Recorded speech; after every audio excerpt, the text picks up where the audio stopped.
Dear students, in this video we are going to discuss about the requirements, validation and review.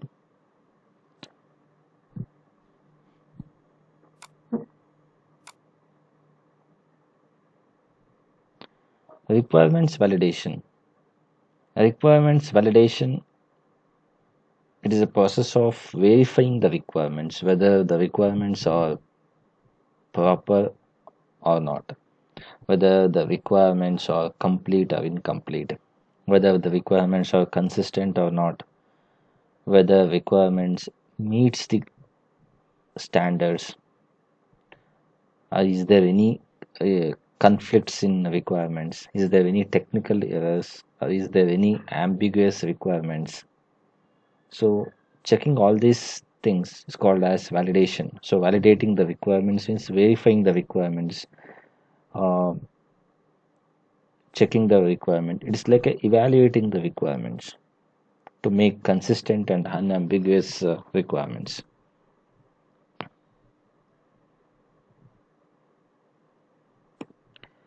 Requirements validation techniques.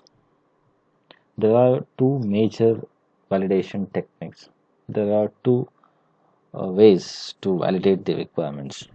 One is by conducting the review.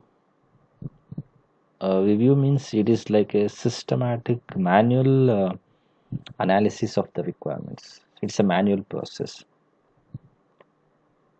It's a completely a manual process. It's a manual analysis of the requirements. So check, verify the every each and every requirement, whether it is consistent or not, whether it is complete or incomplete, whether it is ambiguous or not, whether it is proper or not, whether it meets the standards or not, is it technically uh, feasible or not, it is achievable or not, traceable or not, verifiable or not, testable or not, manageable or not, like this. So review, it is a process of uh,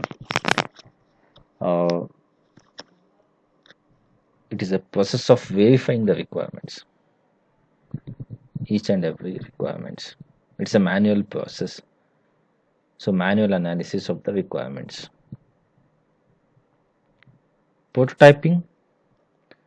Prototyping means develop one small executable model of the system to check the requirements. So this is another way to validate the requirements. So build one small executable version uh, and then check the requirements, validate the requirements. This is called as prototyping model. So by constructing the prototype, by constructing prototype and by constructing prototype also we can validate the requirements.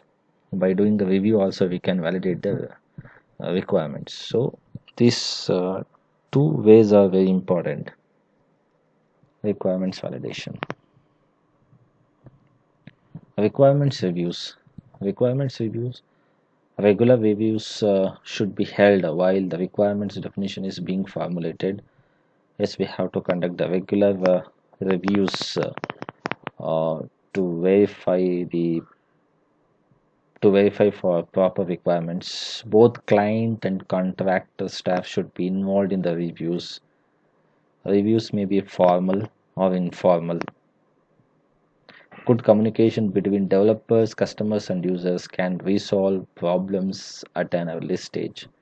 So obviously, we can conduct a requirements review activity uh, activity in front of the customer also. So a good interaction between the customers and developers can resolve many problems at an early stage. So it is better to sit with the customer and do the review process so that we can expect a good software product.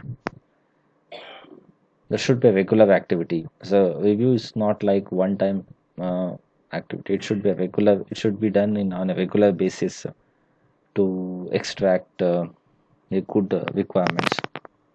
It should be on a regular basis. It should be done in front of the customer so that we can extract proper requirements. Review checks. So verifiability, is the requirement realistically testable or not? These are the checklist. These are the checklist for review process. Verifiability, whether requirement is verifiable or not, whether requirement is realistically testable or not. Comprehensibility, is the requirement properly understood or not? Traceability, is the origin of the requirement clearly stated? Adaptability, can the requirement be changed without a large impact on other requirements? So these are all review checklist uh, for verifying the requirements. Verifiability, comprehensibility, traceability, adaptability, etc. So one thing you have to understood, requirements review process is part of the requirements validation. So there are many ways to validate the requirements. So I have mentioned two ways. One is requirements review by doing a review, that means manual process, and second one is prototyping method. Prototyping method means very simple: build one executable model, then verify the requirements. So this, by doing this, we can validate the requirements and we can expect the good software product, because a good software product is majorly dependent on the good requirements, means proper requirements. So a good software product is directly depends on proper requirements. So requirements engineering process is very essential and crucial step in software engineering process. Thank you.